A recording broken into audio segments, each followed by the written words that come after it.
How to switch iPhone to Grayscale. To get started, first of all go ahead and open up the Settings application on your phone. Once you're here, go to Accessibility as shown. From here, you can personalize iPhone in ways that work best for you with accessibility features for vision, mobility, hearing, speech, and cognition. Go to the Vision section at the top and tap on Display and Text Size. Here, scroll down to the end and tap on Color Filters.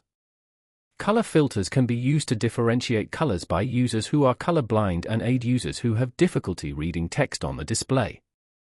As you can see, all the color filter options will appear below. You can try out all the filters from here. If you want to switch to the gray color filter, then select Grayscale. Following these steps, you can easily switch iPhone to Grayscale.